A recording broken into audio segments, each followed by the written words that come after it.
Welcome everybody to the November Florida Tug. Some context for us. We used to be the Orlando Tug, and then back in 2020 when everything went down, we noticed that a lot of the ones in the state weren't meeting anymore, but we were still meeting every other month. So Tableau allowed us to combine with all of them so we could do the entire state until the other ones kind of get up and running. Last I heard, Tampa has their tug up and running, so that's great to hear. So if you are in Florida, please, get with others in your area and get your tug up and running. Meantime, we'll be here for you. I noticed in the chat that we got a lot of people from different parts of the country, so thanks for being there. Also connect with those tugs that are in your state, in your area. A lot of times we used to meet in person, which was always great to do that. So, just get connected as much as you can. The leadership team is myself and Yamil, who's on the call as well. We both were given that Tableau Community Ambassador title a couple weeks ago. This Yamil's second time, it's my first time, so that's super neat to be able to do that. We also have Erica and Jeff, Katie, and Andrew. So it's the six of us trying to bring this stuff to you guys every month. Our promise is monthly events, whether that's virtual, hybrid, or in person. We've been doing that consistently for the last 2 or 3 years. We might take a break in December, but we'll be back at it in January. We're also want to network with everybody, allow you guys to ask us any questions and vice versa, and obviously share those job opportunities whenever we get them. I think I tried sending out an email for people to send me any Tableau job opportunities that they had. But Gmail didn't like it. I was sending it was like 2,000 emails and they didn't like it. So I wasn't able to get that out. But if you have a Tableau or data job that's available, feel free to put that in the chat for people to look at so we can share those opportunities. You can connect with us in a few different ways. LinkedIn, we have those 2 user groups. We have our own Twitter handle and hashtags. I have our own Slack channel. If you ever want to hit up any of the leadership or anybody else that's in there for questions and comments, you can always email us at our Gmail account there. And then obviously our user group landing page on the Tableau site.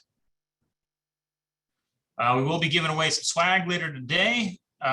You have to be here at the end to be eligible, because sometimes we get people in and okay, well, they're here, they're good, and they stay for 5 minutes and they're gone when everybody else stayed to the end. So, well, if you stay to the end, we'll capture those who are still here, and you'll be eligible for that Tableau store swag. As we said today, we got Jason Penrod from Playfair Data going over Figma and Information Design. In December, we're trying to do an in-person in Orlando. That's still TBD. We'll communicate that out to those in the area if we end up doing that. But either way, we're back in January with Katrina Johnson from Phi Data. I'm not sure how you pronounce that, but she's going to be going over a blog post that she had about recreating pivot tables in Tableau. So today's speaker, Jason, he's a curious designer who has found his way to data visualization through a long and winding road of design and creative roles. As Director of Information Design at Playfair, he brings his passion for design to the analytics world through product development, interaction design, and user experience design. And with that, Jason, the floor is yours. You're recording, right? Just want to make sure. Yep. Okay, cool. Thank you. Great. Yeah, that's awesome. Let me share my screen real quick. Let's see. I see a lot of jobs out there, people posting jobs. Please do so, or let us know, send us an email, contact any of us, and we will help you putting out there. There's always amazing people joining these user groups, the best place to find good talent. All right, I think I got it. Okay. Yes. All right. You guys see that? Yes. Perfect. Okay, cool. Hi, everybody. Yeah, my name is Jason Penrod. As you saw my little intro there. Work for Playfair Data, Director of Information Design.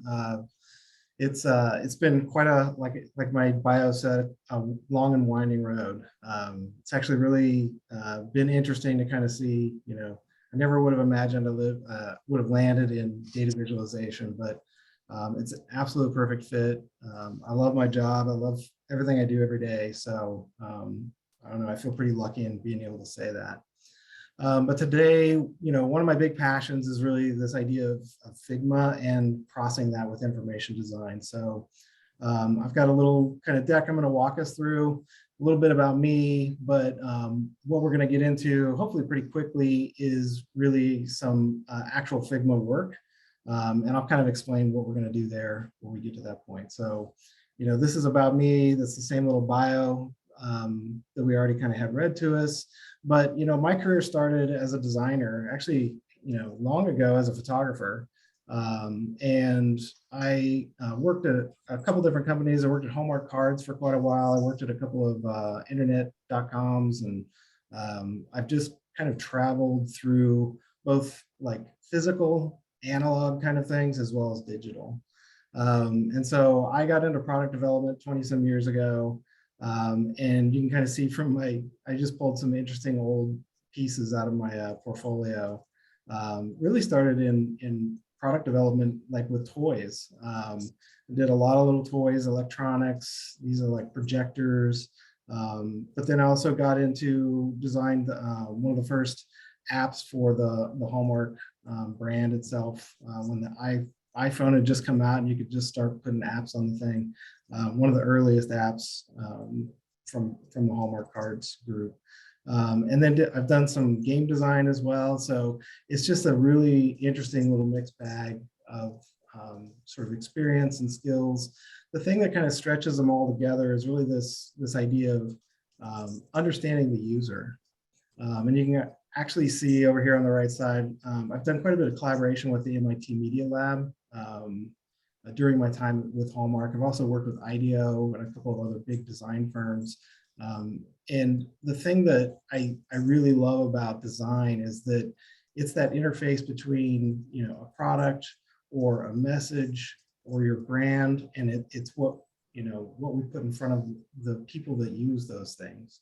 And that's a huge passion of mine. It's just really understanding people. I love the interview process to really understand like what is this, if we're building a dashboard, I want to know who's using it, what are they trying to do with it.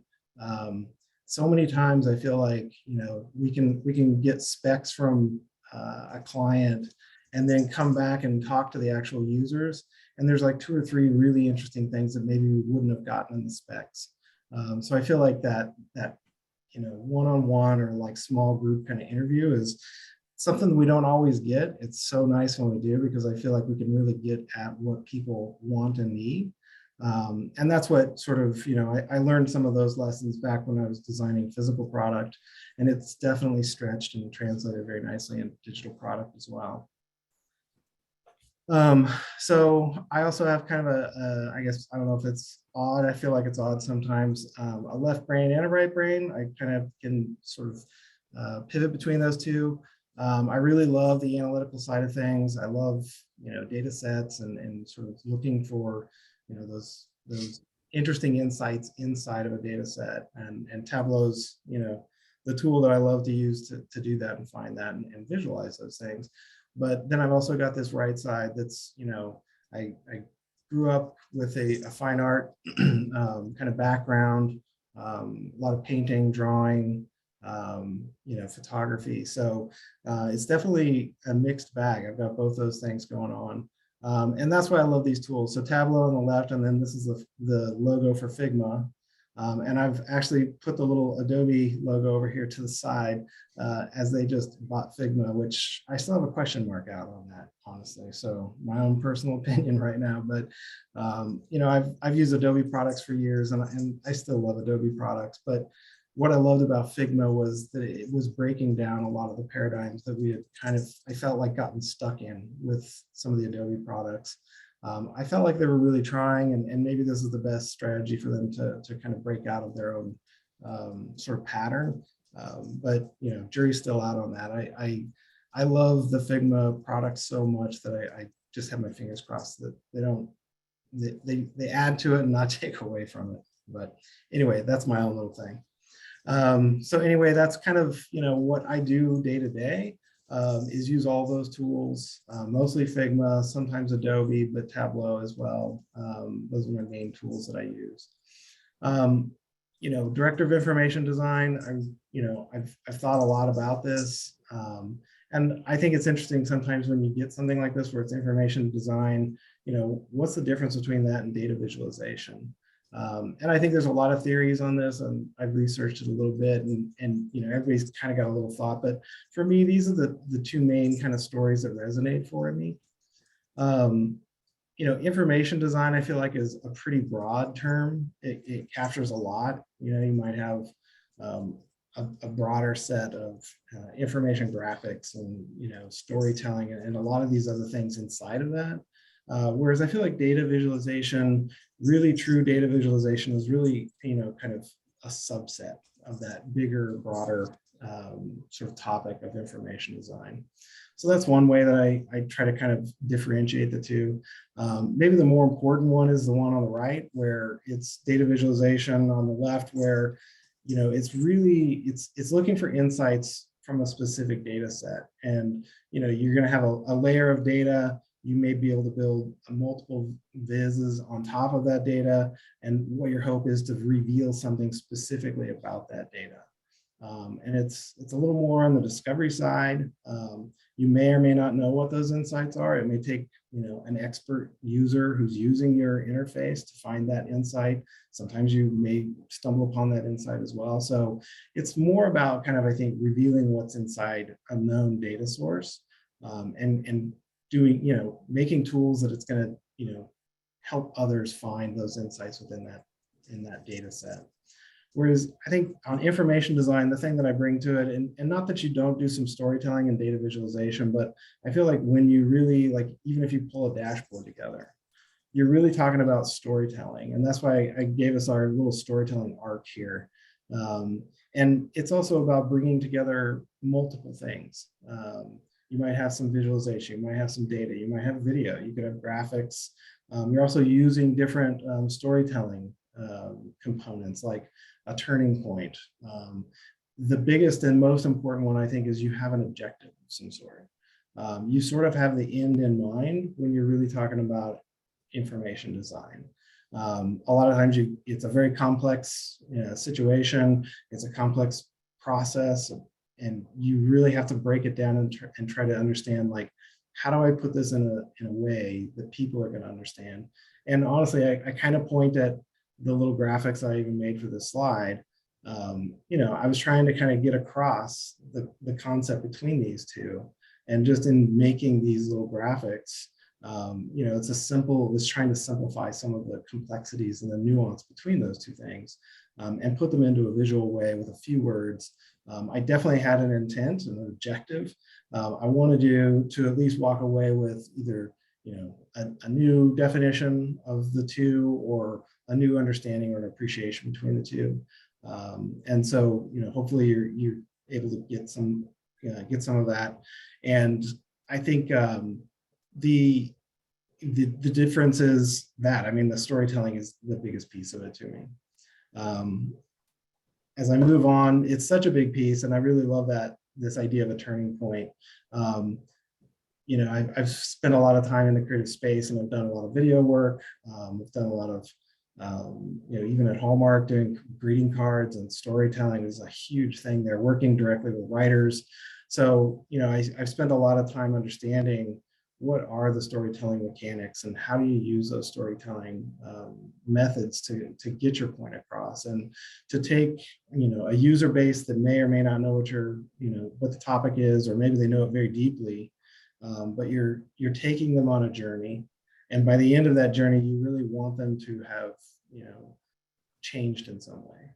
And I think, at the end of the day, that's the best that we can do. I know here at Playfair, we really we want to help people, make better decisions, make informed decisions about their company, from the data that we provide them, from the tools that we are able to put together. So, and that piece of that storytelling, I think, is so important. Is like, when they come into it, they may understand something in a certain way, and by the end of, using the tool or going through the presentation, they've changed in some way. There's something new that they've brought within themselves to kind of understand. And it doesn't always have to be positive. They can definitely debate you on it, and I think it starts that conversation. And that's really what we're trying to do. And I think the main piece of the thing that I've always loved about storytelling is this turning point. And I really like this Michael Hogg's 6-stage plot structure. This is one I've used a lot. It's based on the 3-act sort of play. A lot of storytelling is based on the 3-act play. And I like the way he's kind of broken this down. You may have heard of like story beats, where you're kind of pacing how you reveal information, what's happening at different points in a story. And I think there's some interesting ways to kind of relate this into either the way I'm interacting with a dashboard or a visualization, or it could even be a broader presentation that may contain multiple visualizations or dashboards within it. And I think it's really great to kind of think through this sometimes as you're starting a new project, just like, okay, what do we understand? What's the setup? What's the environment we live in today? What's new? What's changed? Like usually if you're building a tool, you're building a dashboard, you're doing some sort of analysis on something, there's a world that was known and then there's something new coming along, and it could just be the new month.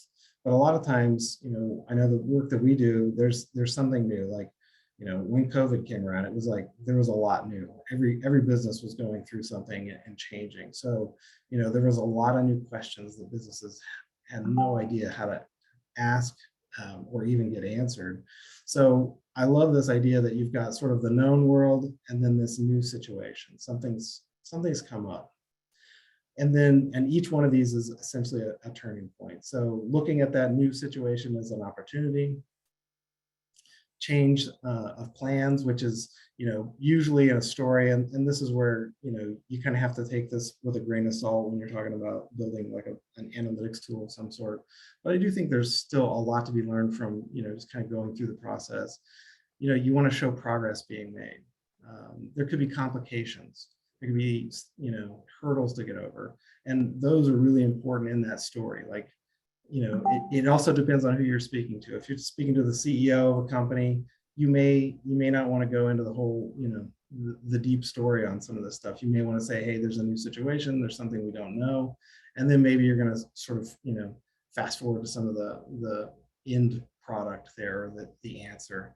But I think it is really good to kind of go through this process too, even in the development of the tool or the whatever interface that you're designing, because there's a lot to be learned in this. There's a lot of lessons, there's failures, and I think it's important to kind of take account of some of those things. Once you've kind of overcome those complications, then there's sort of this, usually in storytelling, there's like a final sort of push, where the hero, it feels like maybe they're not going to make it, and then finally there's a climax, and then this aftermath is really about what is the change. So you started in a known situation, you're faced with something unknown, and by the end of it you've sort of been changed somehow, and you have a new lesson of some sort, or a new decision has been made. So I use this a lot. There's simpler versions of it as well. It's kind of interesting to kind of think through this when you start a new project, or when you are struggling with a project. Sometimes I pull this out and kind of rethink through something. So really important, I think, to do this. But this marks, to me, just a huge change from sort of data visualization to that information design. So I think it's this whole idea of having an intent. What am I trying to accomplish? And we can ask ourselves all kinds of these questions. It's something that it's amazing how easy it isn't to do this. So how many times have you just gotten a new data set, or have you started a new project and you're like, oh, I know what needs to be done, and you just kind of go through the motion. I really think it's important to kind of ask yourself, what am I trying to accomplish with this? What is our team trying to accomplish? What does our stakeholder need to accomplish from this? And really ask that question and try to get some different opinions on it as well, so that you come away with something a little bit bigger. It's not just making a dashboard. We're trying to help somebody do something. We're trying to help solve a problem. bring insight. And I think that is the thing that you learn with that one-on-one interaction, that interview process with a user.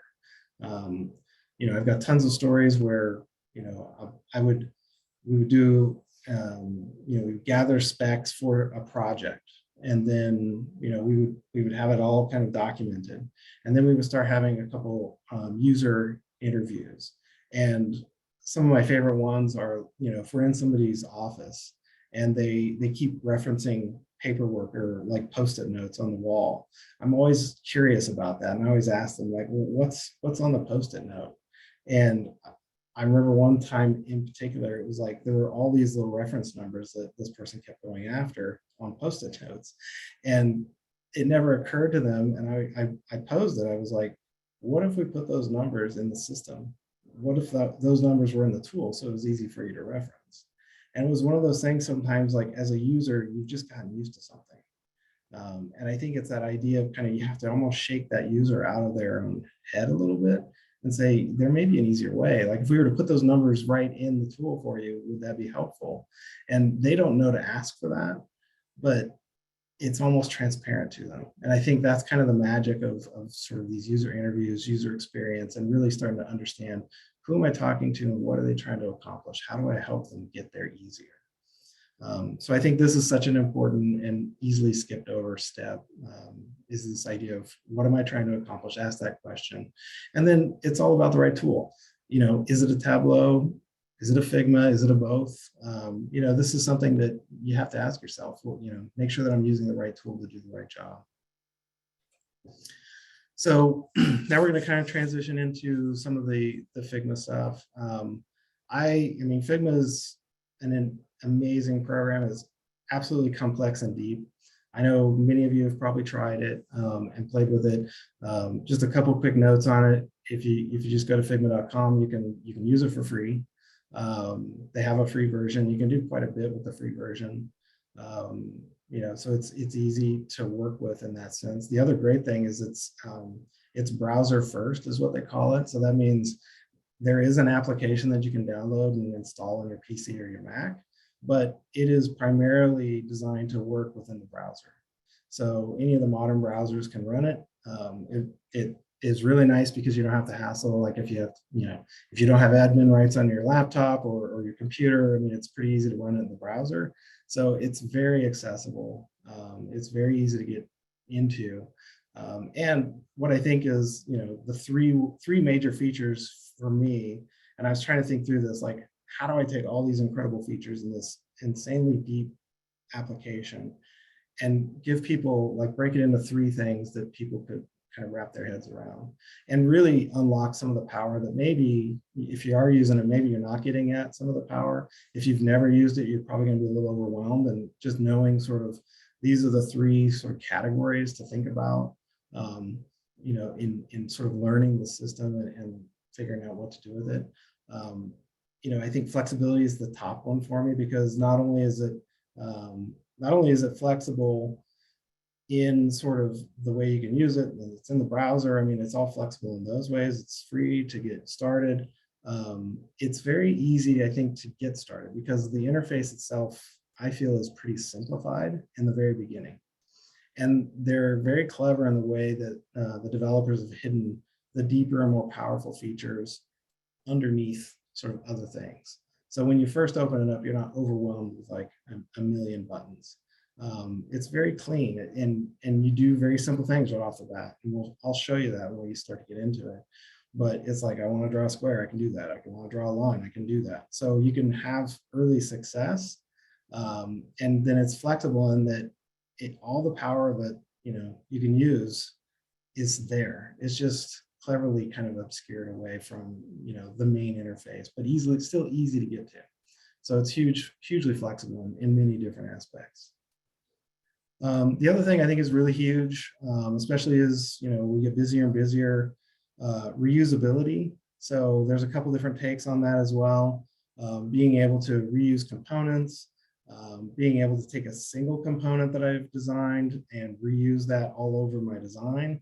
And I'll kind of have some demo on what that looks like, but that's a huge piece just in efficiency. if I have to design the same thing 100 times, it takes me, I may get faster at it, but it's going to still take me time to do that. If I can design something once and then reuse that piece, for months or even sometimes years, if it's very basic pieces, that just saves me a ton of time over the next who knows how many years. So that's reusability, I think, is just a really powerful feature within Figma. And it's a little intimidating to get started, but I'm going to show you hopefully a couple ways to just start to understand what makes it a little intimidating, but what also makes it very, very powerful. And then collaboration. This is like, to me, this is the piece that really changed my mind about this software versus maybe even some of the Adobe products.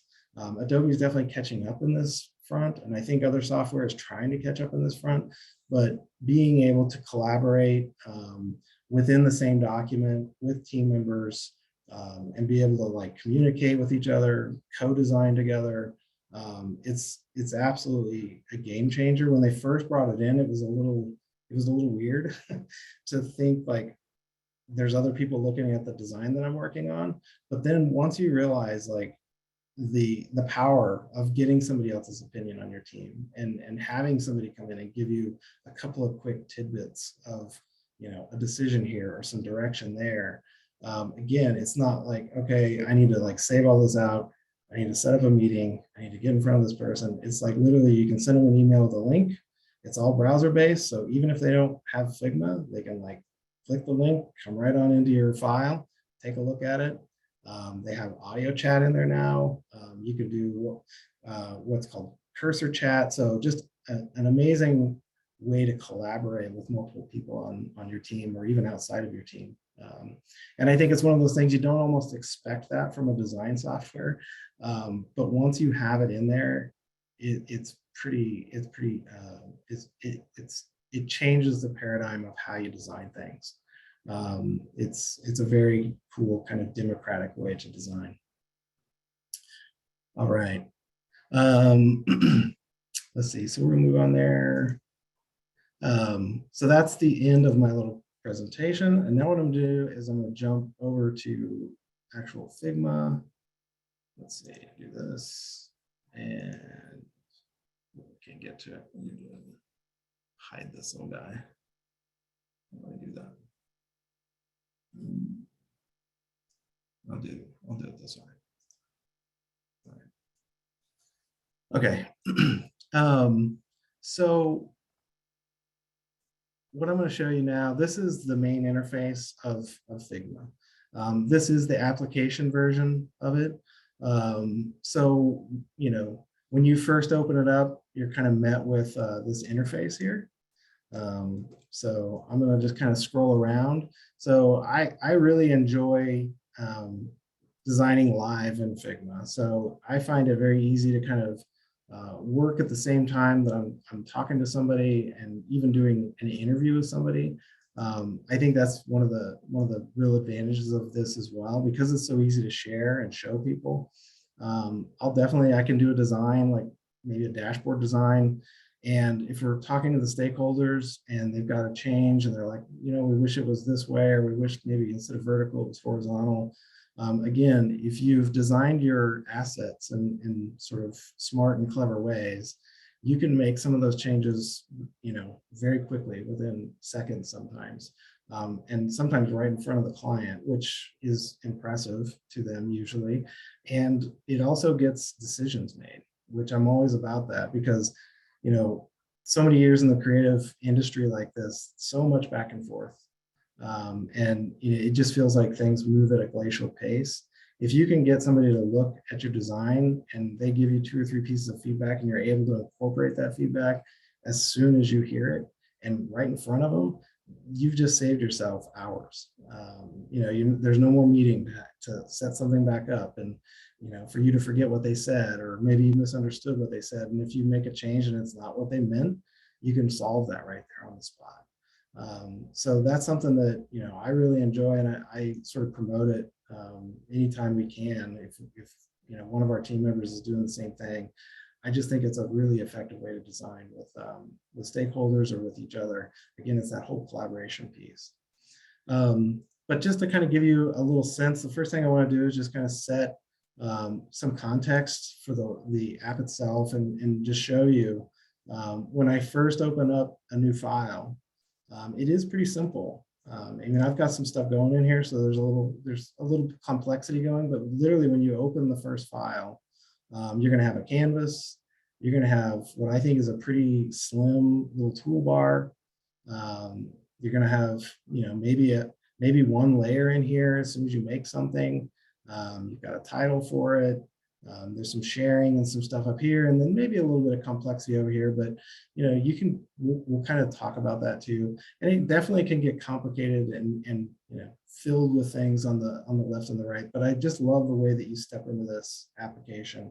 And I feel like even if I didn't know anything about this, I feel like, I kind of get that this is a pointer. Maybe I don't know what this is. I'm going to make a square. Looks like a drawing tool, some sort of type tool. I don't know. A hand, maybe, I don't know. So I feel like the basics of what I might want to accomplish, I could probably get in here and make some stuff. And I've seen a lot of people do that. I know a lot of our Tableau engineers do that today. They'll get in, to an account and be able to make some basic kind of shapes, and it's really effective in trying to communicate like what your dashboard's going to look like, or what you want, what you want to try to get across to a client, or even to a coworker in designing one of these things together. So I think, really nice interface. We can go through some of the basic tools as we kind of work through some of this stuff. And this is where I kind of wanted to pause for just a second too, and just say, at the end, I'm going to try to get through some of this stuff pretty quickly. At the end, if you guys have questions, or there's something that you have been trying in Figma and you just don't know how to get through it, again, I love to take those questions and try to answer those things for you. And usually there's 4 or 5 different ways to solve it. And I would really like that kind of interaction. And if you have questions or anything, feel free at the end to bring those up. We can work through some of that. So I'm going to also show you just some quick ways to kind of get help. If you do get in here, I'm a huge fan of keyboard shortcuts, especially with Figma. So you've probably, I kind of tease sometimes, and like, I'm going to make you car sick. And I actually tell my client that sometimes. You can see this is my deck that I just showed you guys up here. Figma works on this idea of like this giant canvas. So it's like the biggest desk you've ever seen, which my brain loves this. I love to kind of lay everything out and organize it visually. And I literally look at stuff at this resolution sometimes. And, I know you can't really read anything, but it really tells me what's going on. Just the way that I lay out this giant canvas. So I just love this piece of it. But to get around, you don't want to like go down here and try to get these scroll bars and stuff. These are tiny and they're almost not usable. So the first thing I always teach people is, if you hit spacebar and hold the spacebar, you get a hand. And that hand tool lets you sort of pan anywhere in that canvas you want. And I'm just holding spacebar, click, drag, click, drag. So to me, that's like #1 thing you need to know. The second one is, you just saw me do that zoom. I don't even know I do it anymore, but I hold the control key and I scroll on my mouse. So just with a quick hand tool, I can move over here. And then if I'm zooming in, I'm holding control and I'm just using my scroll wheel. And I can zoom in and out and find exactly what I'm looking for. Those two, I think, are the bare minimum. Like, just being able to navigate around the giant canvas and really utilize that canvas in an effective way is huge. So please learn that. Spacebar, control key. Then beyond that, there's a really great little help menu for all the keyboard shortcuts. These are the ones that kind of get you around. So the zoom in, zoom out, and the pan. There's some really powerful cursor shortcuts. So really interesting. So if I click on any object within Figma, you can see I've got a little bounding box around that. If I hold down the Alt key and then I roll over the object below it, it's telling me it's 117 pixels away from that. And I can't tell you how useful this information is. If I click on this guy, I can see he's 351 from the bottom box, and then that same 117 from there. So just holding the Alt key while you select anything on the canvas. It's just an incredible time saver. And as you start to design things and really, you really care how many pixels are between every single thing. I mean, it's just amazing. The other one, duplicating things. So, I know this is Ryan's favorite shortcut in Tableau, is holding the control key and taking that pill and sort of copying it next to itself. This is probably my favorite in Figma, which is the same basic thing. So if I hold down the Alt key and now I point and click, and now I've just duplicated this.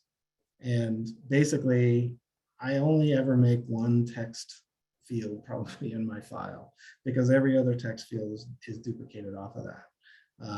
And so if I need to say, put 2 or 3 things together here, I'm going to make copies of those and make those. And there's some advantage to that. One, I don't have to worry about, is it a different font? I probably want to make it a different size, but at least I know the color is going to be the same. I'm not having to start fresh with a brand new text field. I know I use PowerPoint here and there, which I sort of despise, but every time you make a new text field in PowerPoint, it feels like I gotta go and set the font, and set this and set that. It seems very tedious. So just doing a duplicate on anything is just such a nice thing to be able to do. So that's one nice quick shortcut. There's some other ones in here that I'll let you guys kind of explore. If you want to explore them, if you go to this Figma menu, up here, it's a little F, and it's got the little caret. If you pull that down, and then you go to, let's see, keyboard, I'm trying to remember where keyboard layout, keyboard zooms into, now I'm having trouble finding it. Actually, let me do this. So there's another one, and this is very handy as well. Let me show you this one, because we'll find it now. So show hide UI. I can do this and hide my UI. So if I'm presenting to a big group, sometimes I'll hide all this extra stuff on the left and right. It just gives me more room to kind of show what's going on. But the other one that's really interesting is this control with a /.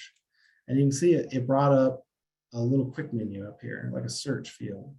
And so I was looking for that keyboard shortcuts, and I couldn't find it in the menuing system. But right there, after just typing key, I see keyboard shortcuts. And so now what it does is it brings up a little kind of cheater window at the bottom, and I can leave this live while I'm working.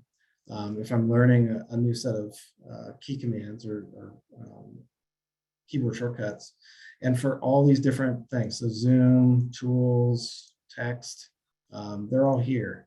And you certainly don't need to know all of these, but there's definitely some of these. The essentials, pretty good to know. Definitely the tools. I mean, it helps you a lot if you're constantly using the move tool and going to the frame tool, just knowing what those are, it can save you a ton of time.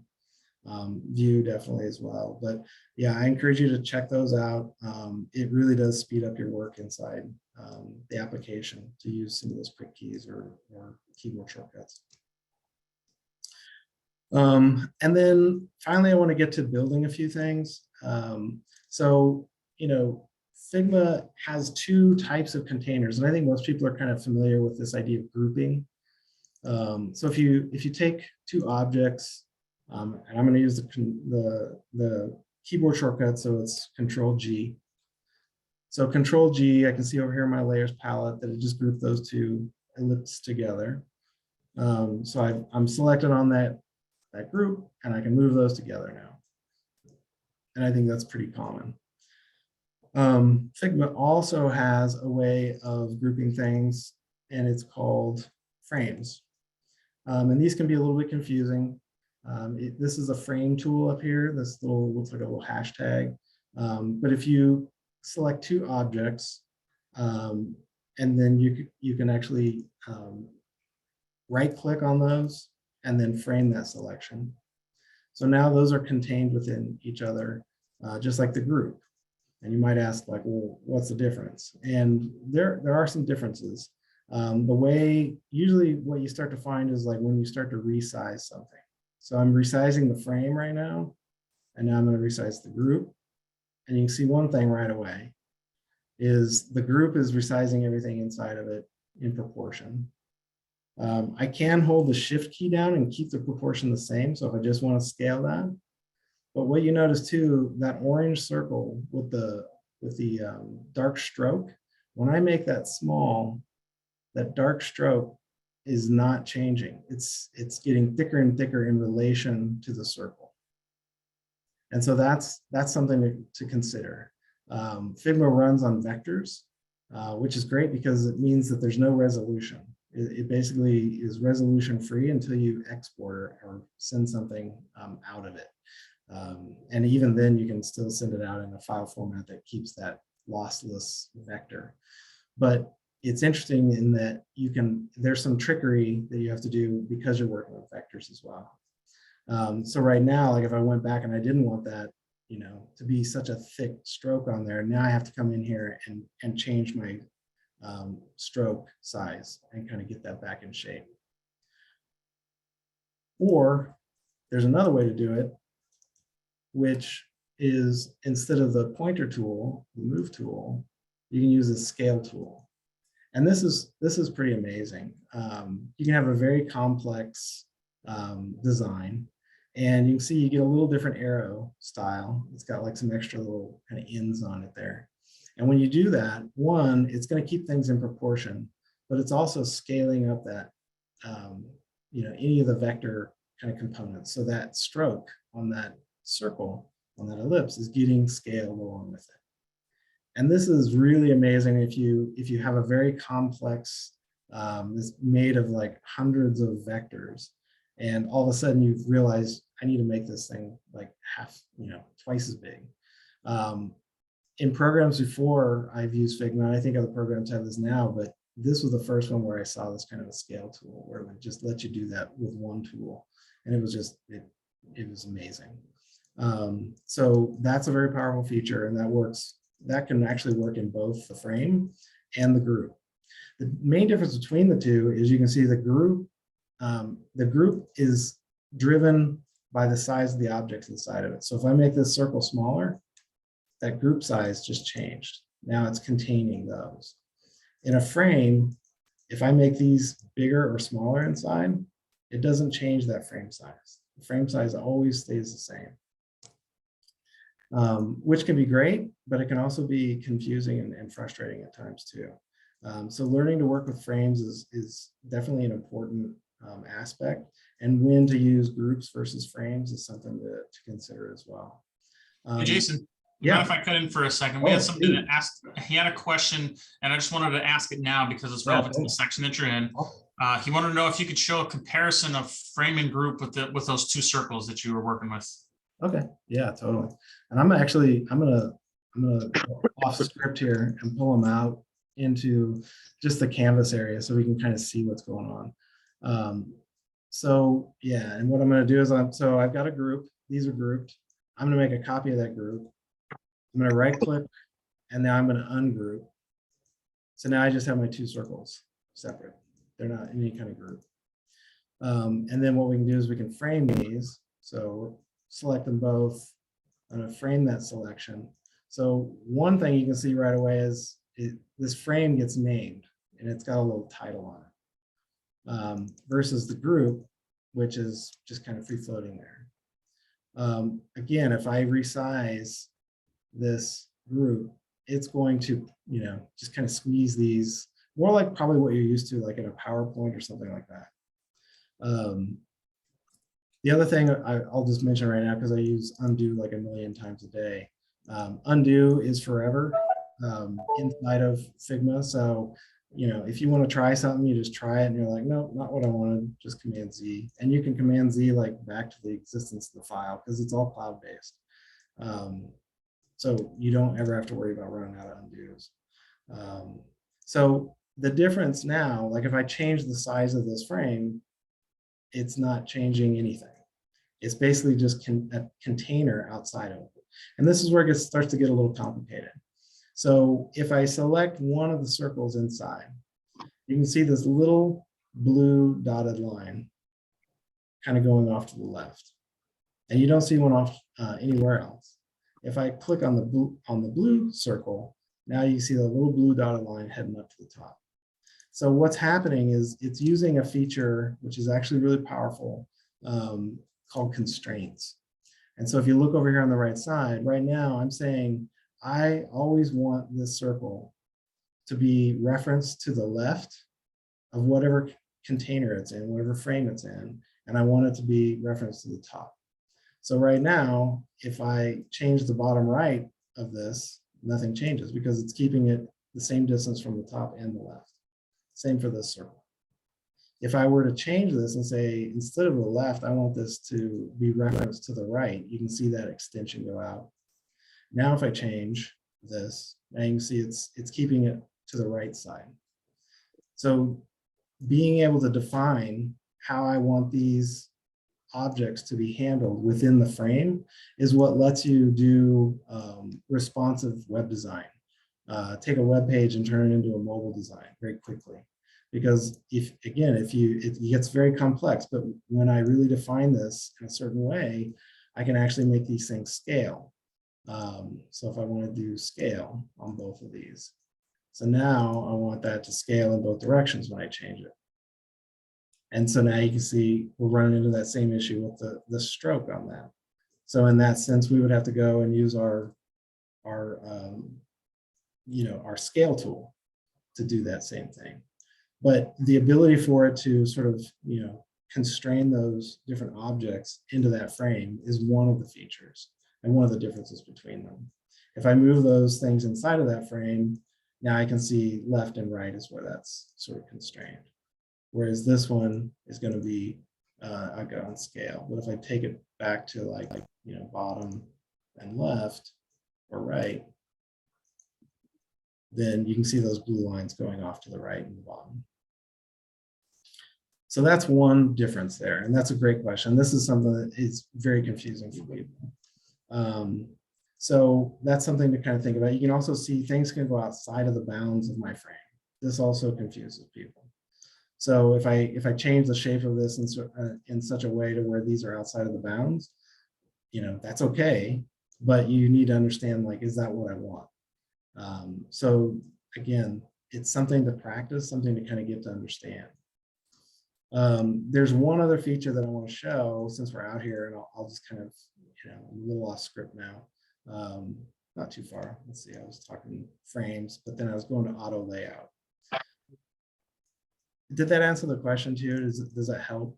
I don't know if we have that interactive ability or not, but. Yes, that works. He said that was good. And that was good explanation. Thanks. Okay, great. There was another question, Sure. Jason, about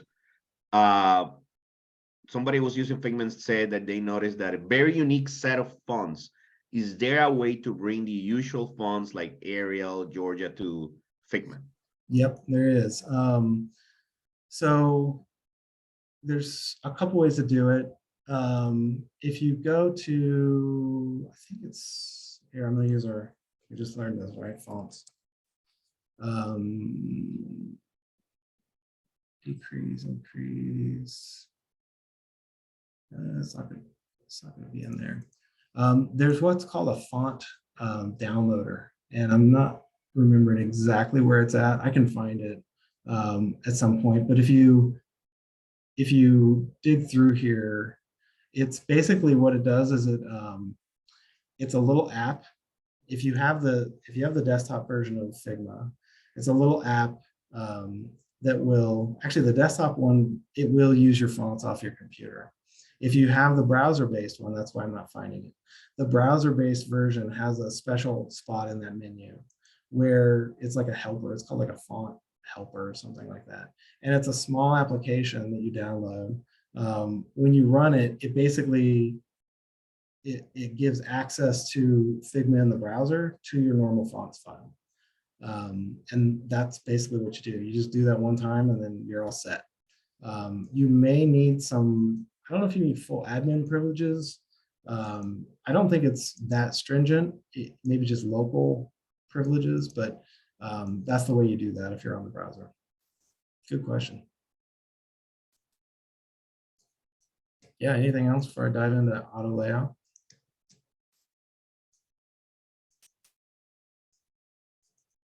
All right, I'm going to copy this. So I'm going to just use my favorite Alt, and then I've got this frame. I'm going to actually ungroup these.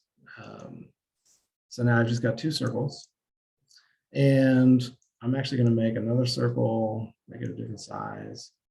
And then what I'm going to do is I'm going to combine all these. Now, instead of framing them or grouping them, I'm going to apply an auto layout to them, which is basically the quick key to get there. The shortcut, the keyboard shortcut is Shift A. And what that does is it puts it in a frame, puts all those objects that I had selected into a frame. And it also employs what's called auto layout. And this is to start to really build powerful components and powerful objects in Figma. It's really starting to understand how auto layout works and how auto layout interacts with the constraints. And those 2 things can interact with each other. So that's where you can really get some powerful, like really amazing, I can take a really complex, like, bar graph, and I can take one corner and squeeze it down, and everything's going to just, flow down to a different size. Or if I have a long horizontal line chart and I need to like squeeze it up, and I don't want to lose like where all that, where all the little points and the lines and everything went. The way, again, it takes a little time to design it, but you design it once, you save that as a component, and then you just pull it out onto your dashboard again, and you can make those changes very quickly and easily. And this is part of sort of the power of that. So what's happening is in this little interface, if I just walk through it, right now it's basically what Figma did was, I'll undo a couple times here just to kind of show you again. Let's see. So I have these 3 things. So Figma is looking at this right now, and I hit Shift A, and it's saying, okay, they're more spaced by width than they are by height. So if I were to change this little guy here, now it's going to stack them vertically. This will stack them horizontally. It's keeping 22 pixels of space between each one of these, and we can test that.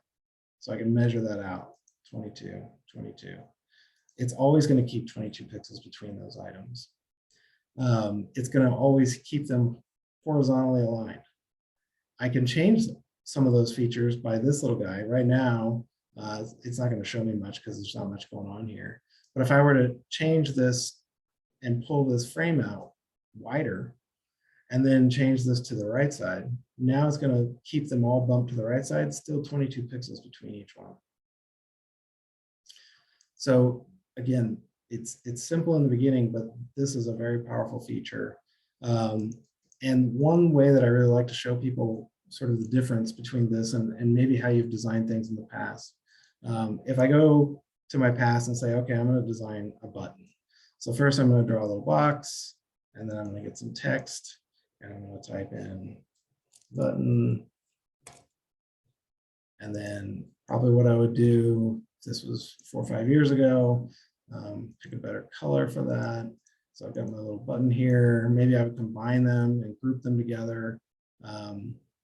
So let's do that. So now I've got my button. And, all of a sudden it's like, oh, it sucks to have to try to make it bigger or smaller or whatever. So, it's okay, but I'm going to be in here constantly, like resizing this and changing, all these things to try to get it to fit. So in Figma, you kind of have to think about things a little bit differently. So I'm going to steal just the type. This is just text right now.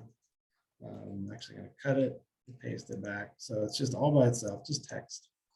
So now instead of building a button with, a rectangle and a piece of type, which you can still do, by the way, but it's a little trickier. This is so easy, and this is actually kind of fun to do. If I take the button text, and now I hit that Shift A, so I'm adding that auto layout container around it. You can see I get the frame. Always a good idea to name your frames too. So button, so name the frame.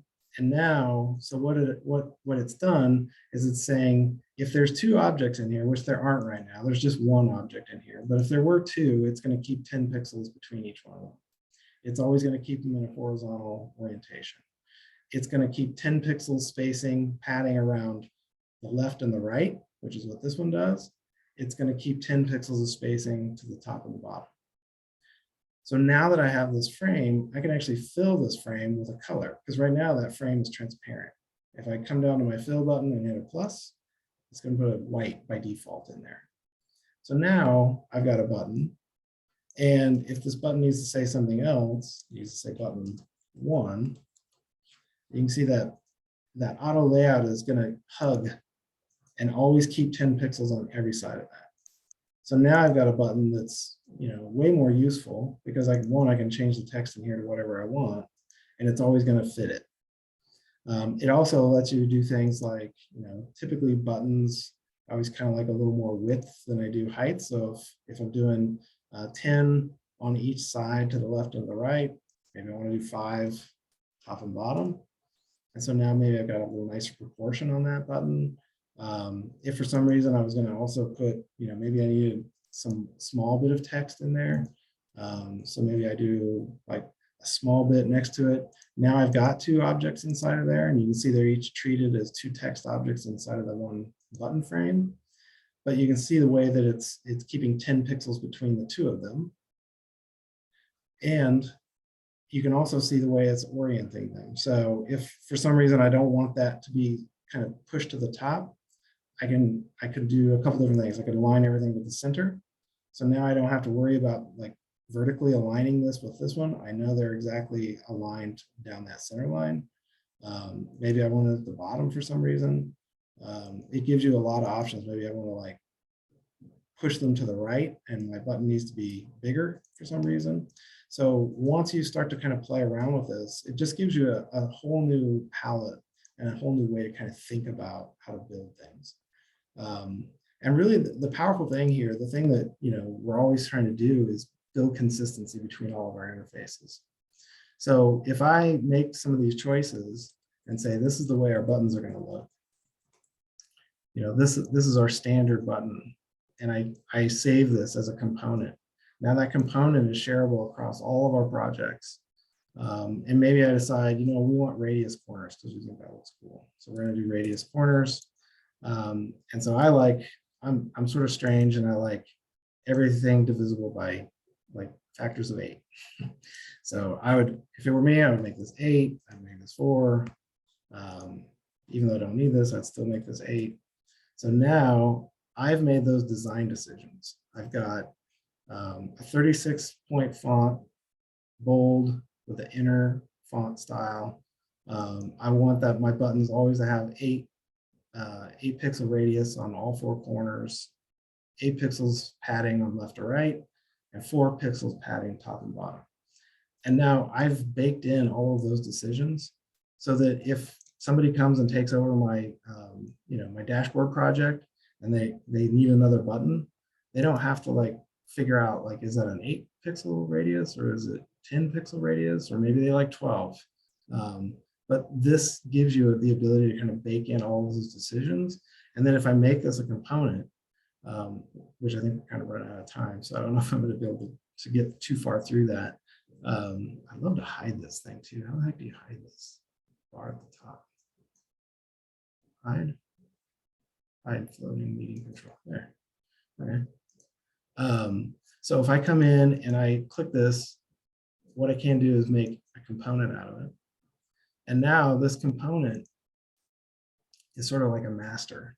So if I bring a copy of this component now, you see this one has the purple text instead of the one we had before was on blue.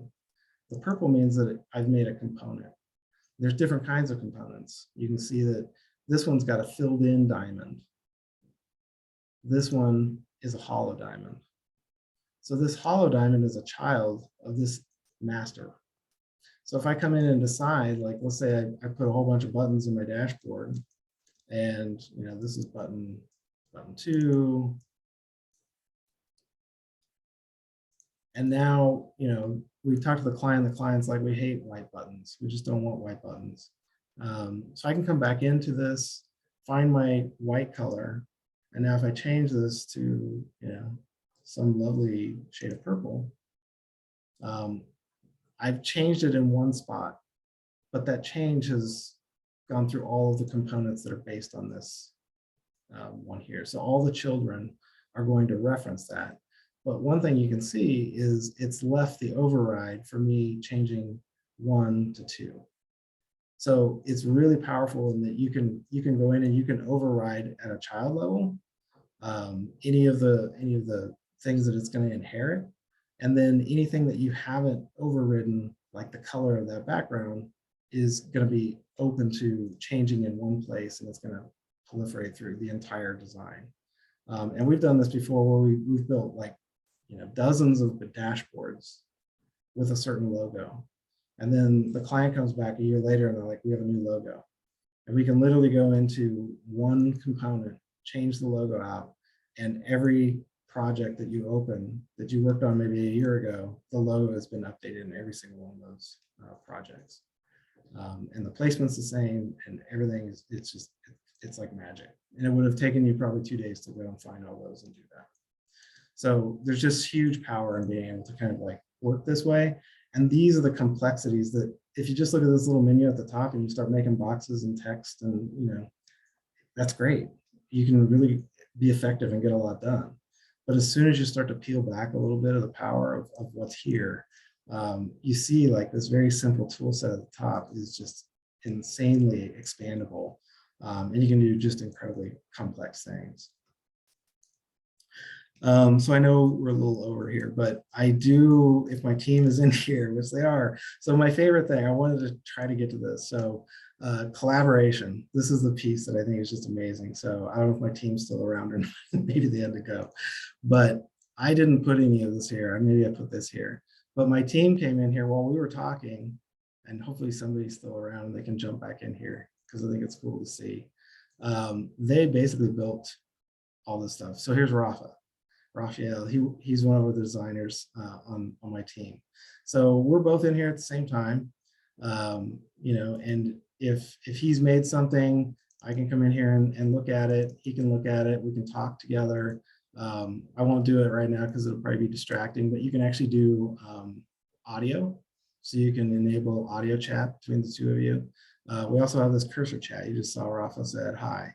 So if you just press the /, it brings up a little dialog box. I can say, hey, what's up? And so quickly, it's amazing because you can also see Rafa's up here. So I know Rafa's in the file with me. That's pretty cool. Yeah, it's pretty cool. And it's amazing to be able to kind of do that. I mean, we'll find each other and, if Rafa's working on a different project, I'll find him in his Figma file and then I'll show up and cursor chat him and he chats me back and I ask him a quick question and then I'm on my way, so I mean, it's just amazing how quickly you can solve things. Or if I need help with something like, hey, Rafa, what would you do here? I'm struggling, I need some help. He can jump in and we're both going to try a couple things, and we're going to like make 3 or 4 options. And then by the end of it, we're going to make a decision. I'm going to delete 2 or 3 of them and then he's on his way. So it's just an amazing kind of addition to the whole software. There was a question, Jason asking, is that chat option only available on the desktop version?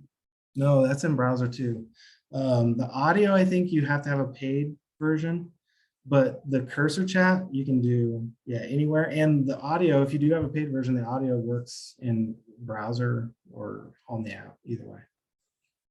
So there was another question saying from Kid, so where's those graph in the collaboration section? Yeah. Created in Figma? Yeah, these are all made in Figma. Yeah, this is Wow. This is some stuff Rafa has been doing. And this is kind of cool too. I'll show you this real quick. So we've got our layers palette, which we've been looking at here, but there's also an assets palette. Okay. So this is where, we call ours the Kingfisher design system, but this is a design system we've been developing for, a year or more. And so we keep putting in like starting points. So you can see we've got a little data visualization section here. And if I wanted a quick bar chart, I can just drag this out here. And we've already baked in some design decisions in this, I've got placeholders and I can come in and change all these type, to whatever I needed to say. Text, whatever. If I want to put in some fake numbers, I can do that. So this could be built. okay. So this could be awesome all this access and everything you have for like a wireframe or like a super quick wireframe, right? Yeah, yeah. The idea is you want to build like you want to build your component library, your design system in a way to where it's very modular. So if I need like a full blown like line chart with all the all the Tableau official lines and like reference lines and all of that, then we've got that. But we've also got one that's just text with a bar. So if I need to build one that's like got 100 bars in it, then I can quickly pull one of those out and then move on from there and just duplicate it. So we've got lots of different levels of that. And you can see things like Tableau native things, like here's our favorite parameter drop down. If you're doing maps, here's our map zoom stuff. And we've built all this in Figma. So these aren't like, these are components, so they're somewhere out there that we've built them and put them in our design system. Okay. It's like toggles, a ton of toggles. So a lot of times, like you said, like if you're doing a quick wireframe, you just need something super fast, you can do that. We've also got like, every client that we take on, we end up building out a pretty robust design system for them that's got their brand styling. And, we'll either follow their style guide or we'll follow like a website. If they don't have a style guide, and just say, okay, this is their color of orange, this is their color of green. And that's another piece that you can put in here too, is there's an entire sort of library of colors that are our Playfair colors, and these are already baked in here. Okay. So we've defined all these in our design system. So now I know, if instead of me just coming in and saying, oh, what's the color of red that we use? I don't know. It's like I can make this and just quickly select, nope, that's Kingfisher red. That's our red that we use on all of our branding. I see. Yeah. I see there are questions here in the chat. Let me give you one. The first one, what will you consider some essential Figma plugins from Kim? Mm-hmm. Yeah. That's a big question. There's so many of those, but I've got a few favorites. Yeah, your favorites, yes. So I'm a terrible speller, so I love this one writer for Figma. Okay. Strangely, of all the things Figma has, and I hope it's coming soon, but they don't have like a spell checker. So this writer for Figma is great. It's been in beta. It's just out of beta. It works pretty good. Let's see. I want to look at. So you can see I've just downloaded a ton of these plugins. I'm just going to quickly go through here and maybe give a few of my favorites. This checklist creator is pretty cool. Find and replace. I mean, this is handy. I mean, to be able to get a plugin, and like, again, if you've changed something throughout an entire dashboard or multiple dashboards, you can go in and do a find and replace on it. This flow kit is pretty cool. If I open this up, if you're into doing flow charts, so I can quickly, let's see, open this up a little bit. Oh shoot, they're gonna make me buy it. But anyway, if you do, I think the manual you can still do. Disk arrow.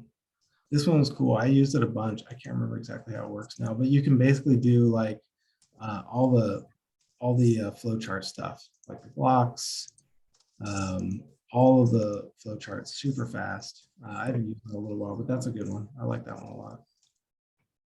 Cool. Yeah, there's a ton. I mean, there's so many. This Iconify is great if you're looking for icons. Type in anything. So I don't know, happy. There was someone asking, is there an option to add forecasting in time series charts? Forecasting in time series charts. Again, there's no real charting going on in here. I mean, we're kind of just drawing all of these. So if we want to do it in Tableau, if we want to do that forecasting in Tableau, then we would have sort of a way to do that within Tableau, and then we would mimic it here as far as how it would start looking. So we would mock something up like this, and then communicate with our Tableau engineer on like how we want to sort of work this out and do that forecasting. So Jason, these are just basically pictures of graphs. They don't Yeah. point to any specific data. You're right. Yep. Correct. There's Yeah, drawing, so- you're drawing, yeah. Yeah, these are just drawings. Yeah, so if I come in here, like I can like literally come in here. I don't know how this one's built, but maybe I can't on this one. Oh, I'd have to. So when it's a component, sometimes you have to like what's called detach it. And so it makes it not a component anymore. So now you can see these are just points that we've like faked in. Nice. Yeah. So yeah, we draw all this stuff, and you can imagine like if I'm going to draw that, you know, if I'm going to do 9 of these over the next 9 months, I'm going to draw that 9 times. I mean, I don't know, that adds up. But if I draw it once and now I can reuse it 100 times, I mean, that's where you start to really see some savings. So there was a good question here. It says from Kamal. He says, Figma seems super flexible. As you prototype dashboards in Figma with Tableau in mind, what are some common tricks that you use to ensure your layout aligns with some of the limitations that Tableau have? For example, Tableau uses columns and row grid systems with padding and margin constraints. So it's kind of like, how do you make sure, like, is there any like best practice of like making sure that it will align in Tableau?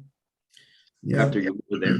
Yeah, it is a very frustrating thing because we have so much flexibility in Figma, and we know the constraints and the limitations of what Tableau can do. So we end up designing things. I mean, typically we don't use the flexible sort of layout in Tableau because it's just so hard to control and make things, you know, consistent, especially if you're doing a lot of background image work.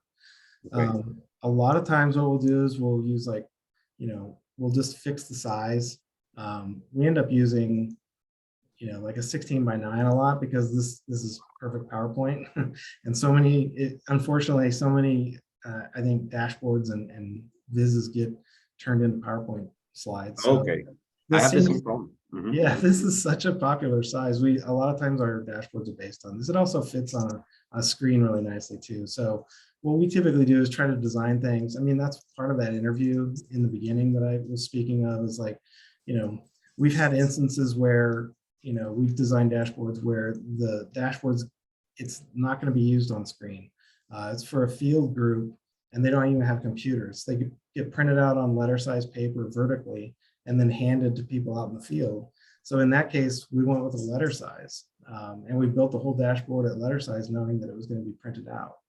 That's a little unusual, but it really, like if we had designed it at 16:9 and they're trying to print it onto a letter size sheet and we didn't know that was going to be the case, I mean, we would never have known that if we hadn't had that user interview. So I think that's, again, why it's so important to have that interview in the beginning.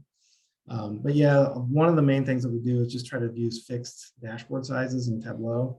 And then, you know, we'll end up building a lot of like, you know, if we want like little containers in the background, and we want the little rounded corners on stuff, then, you know, we end up designing a lot of that just right within the tool itself.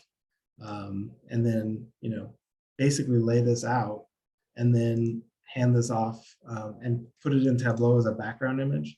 And then we'll put charts right on top of it. Okay. Yeah, that's typically the way we'll kind of work. Jason, the assets you have there, are those things that you guys built out, or was there a repository that you went and grabbed some of this stuff from? Like Tableau Public's got things you can download and use so you don't have to recreate everything from scratch. Are all the stuff that you have in the assets things that you guys created yourself or someplace you went and got from? I'd say like 99% of the stuff we've created, even the Tableau pieces. I know there is a design system that you can get. There's a bunch. If you go to, if you're on Figma and you go to the community, there's a ton of stuff you can get, you know, and usually they give you like a little bit for free and then they want you to pay for the rest of, you know, the design system or the component library. There is one for Tableau out there and it's pretty good. I don't think it's expensive either, but I don't know. We basically, we don't use every single piece. It has like 200 components in it or something, which, I mean, we probably use a dozen. So we've designed our own. And that way too, we just kind of know the way they're designed. Like, you know, sometimes you can get stuff that like, this is resizable. Like this is, you know, we designed this, we know it's going to work. We know it's exactly the way it looks in Tableau. If I need to change the copy on this to something else, Mhm. I can do that here and Nice. still resize this. And it's just, I mean, I'm sure it's great. I've never tried the Tableau one out there, but there's a ton of them out there.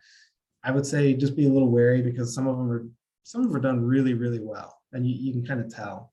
There's a lot of them out there too that are just, you're going to end up struggling. And maybe you get an idea from it and build your own component just off to the side and then delete the one that's there, because there's just certain tricks that you want to have in there and you want to make sure it's as flexible as it can be. I had just two questions. Yeah, totally. So a few years ago, Salesforce acquired Tableau, and at the time, people were worried that like it was going to go away, and it was going to get merged so much into Salesforce that you wouldn't recognize it anymore. Now that Figma was bought out by Adobe, any concerns with that merge or anything you're looking forward to with that collaboration? I mean, at first I was worried, to be honest. I think there's something just really, I mean, Figma really took it's a totally different take on how to develop software. It was designed by designers. I think Adobe, I've got my fingers crossed, honestly. I don't think it's going away. Adobe has a product that I actually use. I gave it a good fair shake. It's called XD. And it's basically, it was them trying to kind of mimic what Figma had done in the industry. And they ended up shutting it down. I mean, I think you can still get it, but they're obviously buying Figma for a reason. So the thing I don't like is that now, it's great if you already have a Creative Suite license because now you get it. If you've got your whole system set up, I'm just scared as to when that gets transferred to the Creative Cloud, what does that mean for us? Hopefully it's good, but jury's out. Yeah, definitely. Do you think that there will be a free version after everything is integrated and everything? Do you think there'll still be a free version of Figma out there? I think so. From what I've heard, that it was strategic for Adobe to buy Figma. It was just so mature as a product.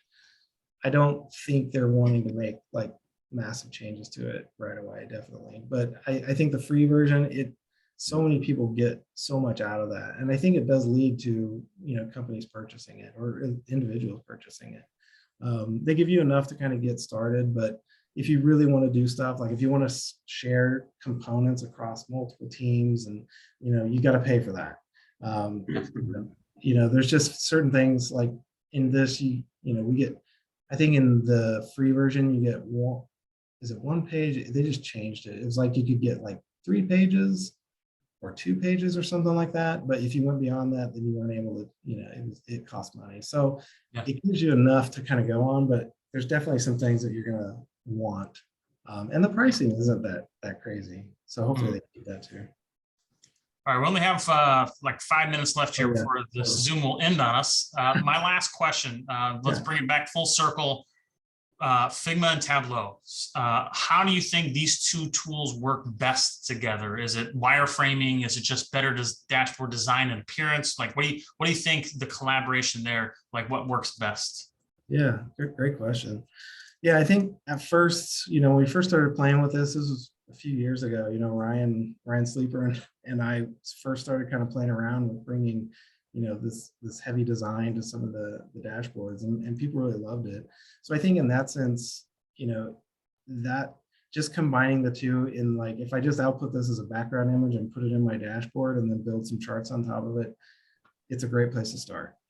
I think what we've sort of seen is that what we can dream up in Figma, one, you can move fast. So for wireframes or quick prototypes, it's great. Like, do I want, like I can decide, like, do I want this kind of a chart over here, and then this is going to be a scatter plot, and then I'm going to have 2 rows of something here, like just to kind of work that out and then go, well, maybe, but is there a better way to do it? Like, okay, I want to do a second version. I want to, forget this thing, and I want to do this, just 2 of these. Like being able to just do this, what I call gray boxing. If I just gray box out 2 or 3 versions, like that can be a huge advantage. But I think in the end, what it's helped us do is really innovate new charts, new interaction, new UX. Like, you know, because I want to do like a drop-down menu that's not like the Tableau drop-down menu, you know, and what that forces me to do instead of having this thing all over my dashboard, which it's fine, but it's the same one we've seen since the 80s, you know. So what it's done for us is it's let us kind of figure out ways to use tricks in graphics, combine that with tricks in Tableau, write some interesting calculated fields, and do things that you wouldn't imagine were Tableau. And to me, I think that's really what's moved the needle is combining these two tools together has really let us kind of prototype things in Figma and then translate that into Tableau and using calculated fields or parameters or any of the number of tools we do have access to in Tableau. We wouldn't have been able to do that without the combination of the two tools. Wow. There's other questions and we don't have time, so I would recommend anybody that have any questions in the chat. Hey, connect with Jason, send him the questions on LinkedIn, send him those questions in a message to him, or send it to me and I will send it to Jason. I mean, it's just a few questions, but yeah, Very open. Yeah, anytime. Love that. Yeah. Thank you, Jason. Amazing stuff. Yes. Jason, thanks for your presentation. We had almost 50 people here to the end for an hour-and-a-half meeting. That's great. Wow. Thanks everybody for hanging around. We'll contact you if you win the swag next month. You're off. Enjoy the holidays. And then in January we'll get recreating pivot tables in Tableau from Katrina. Again, if you need anything from us, you've got our email. You've got this presentation. We'll send out a link to the recording once we get it. Jason, again, thank you so much for presenting. We'll have you back in a few months after the merge has happened a little bit. Maybe there's some different changes you can kind of go over, but I appreciate the time and effort. Yeah, thank you, friends from Playfair Data, everyone there, from Jason, Aiton, and everybody there. There's great friends of the Tableau user group. They're also based in Orlando, Lake Nona. So very wonderful, amazing consultants and friends of us. So more than glad to have them here anytime. That's great. Yeah. All right. Thank you. All right. See you guys. Thanks. Interesting. Thanks. Thank you. All right. Bye.